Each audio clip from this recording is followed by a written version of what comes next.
જય ભારત મિત્રો, આજે ગણતંત્ર દિવસ. આપણો ભારત આજે વિશ્વની અંદર વિશ્વગુરુ બનવા તરફ જઈ રહ્યું છે.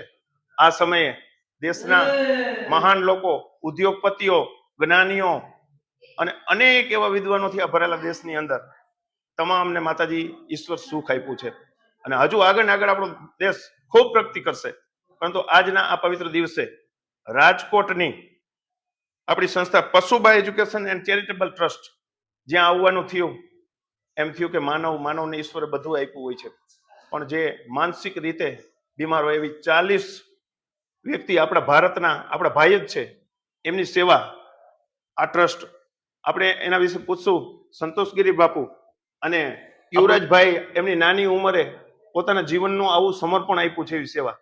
એવી જ રીતે મારા મિત્ર અને આપણા કર્મસંગાથી જયેશભાઈ અને ભૂપતભાઈ એમને મને કીધું કે આપણી આ સંસ્થા રહી એમને આપણા તમામ કર્મ સંગાથીઓ સુધી એક સંદેશો પહોંચાડો કે સાચી ક્રાંતિ, સાચી દેશ સેવા એ છે કે મુझको भी खाना मिले और मेरा भाई भी भूखा ना रहे, मेरा साधु भी भूखा ना जाए.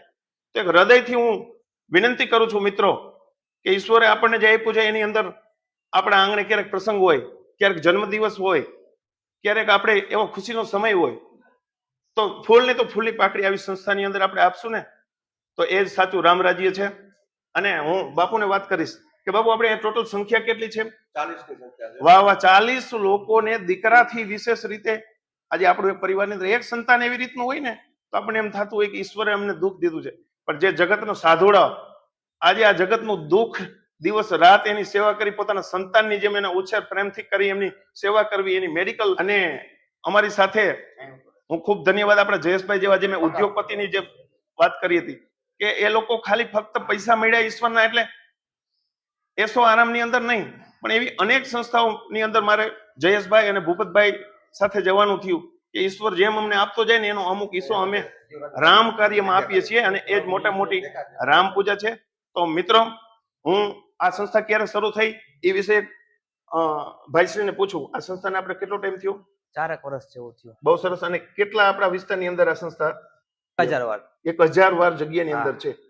અને હવે આપણી સંસ્થાને શું શું જરૂરિયાત અત્યારે રહેવામાં એ લોકોને બહુ અગવડ પડે છે. અમે નવી ભરતી કરી શકતા નથી, અમને ઘણાય કોલ આવે છે.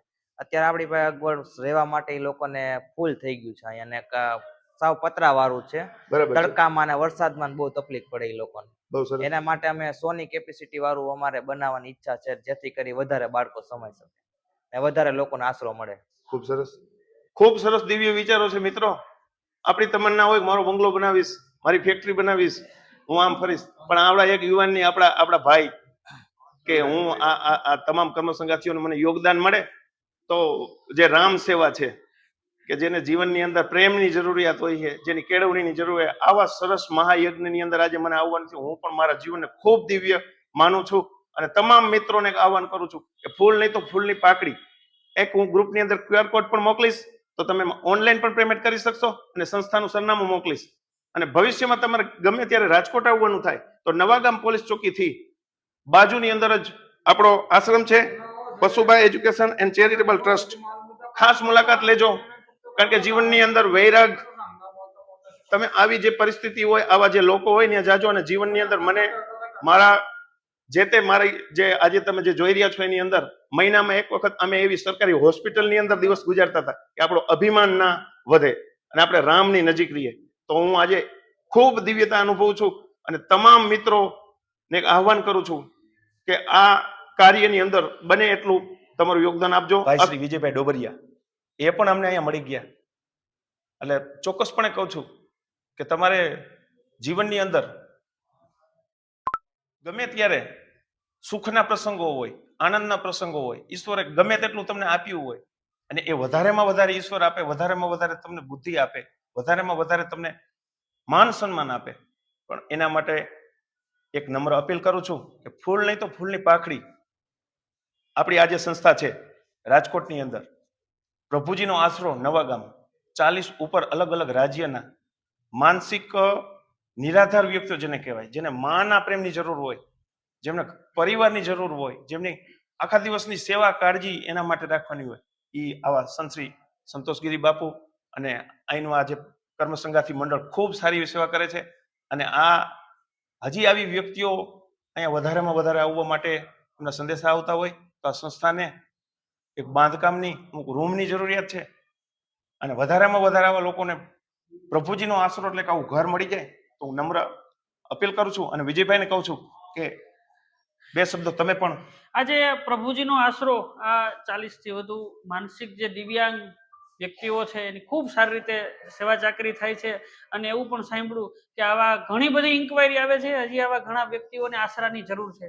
આપ સૌ આપણે બધા સાથે મળી અને કંઈક મદદ કરશું તો આવા 50, 100 કે 200 વ્યક્તિઓને આપણે સાચવી શકશું. તો ઘરે સારા પ્રસંગોએ કે એવા અન્ય કોઈ પ્રસંગોએ એક ટાઈમનું ભોજન આપી અને આ કાર્યના પુણ્યશાળી બનીએ તો આવા જે માનસિક દિવ્યાંગ વ્યક્તિઓ છે એની ખૂબ સારી સેવા થઈ શકશે. ખૂબ સરસ રીતે ચલાવવામાં આવે છે.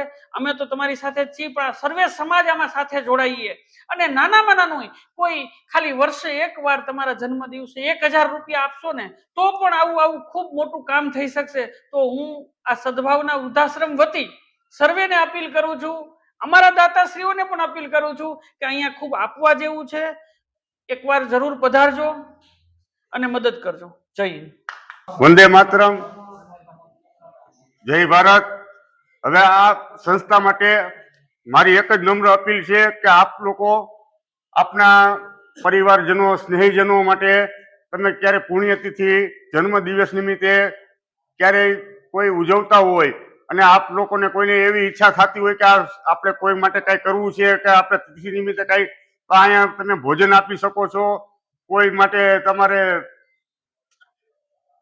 1 દિવસનું આપવું હોય તો 1 દિવસનું આપી શકો છો. અહીંયા આવીને તમે બનાવી પણ શકો છો તમારી જાતે. તો એવી આપણી નમ્ર અપીલ છે કે આ સંસ્થાની મુલાકાત લ્યો અને તેમજ અહીંયા માટે આ બાંધકામનું નિર્માણ કરવાનું છે, બિલ્ડિંગનું, તો એમાં આપને ખૂબ ખૂબ સહયોગ આપો એવી તમામ ઉદ્યોગપતિ ભાઈઓને આપણી નમ્ર અપીલ છે. ખૂબ સરસ મિત્રો. જયેશભાઈ જે વાત કરી કે કોઈ પણ રામ કાર્યની શરૂઆત કોઈ સાધુએ કરી હોય ને મોટી તમન્નાથી કરી હોય અને એમાં સેવાનો એવડો બધો ભાવ હોય, એવડી બધી જિજ્ઞાસા હોય, એવડી એને આત્માની ચાહત હોય, તો એને પૂરું કરવા માટે ઈશ્વર રામ આવતો એવા શબ્દો આપણે સાંભળી છીએ. તો હું મારા તમામ રામમય મારા મિત્ર મંડળને આહ્વાન કરું છું કે તમારા આવા પુણ્યતિથિના કાર્યક્રમ, જન્મ દિવસના કાર્યક્રમ તમને ક્યારેક ઈશ્વરે વધુ દીધું એમ થાય કે આપણા આ અર્થનો ઉપયોગ આવા માનસિક જે છતીથી પીડાતા એના જીવનની અંદર એ પૈસાનો ઉપયોગ થઈ શકતો હોય તો ખાસ તમે મિત્રો જેટલું તમારાથી બની શકે એટલું આપજો. મિત્રો એક એવી ખુશીની વાત કરું, ભારત વિશ્વગુરુ, ભારત કરુણા સાગર રામનો પરિવાર, કૃષ્ણનો પરિવાર, અનેક વિરલાઓનો પરિવાર, અનેક ઉદ્યોગપતિ, અનેક વૈજ્ઞાનિકોનો પરિવાર.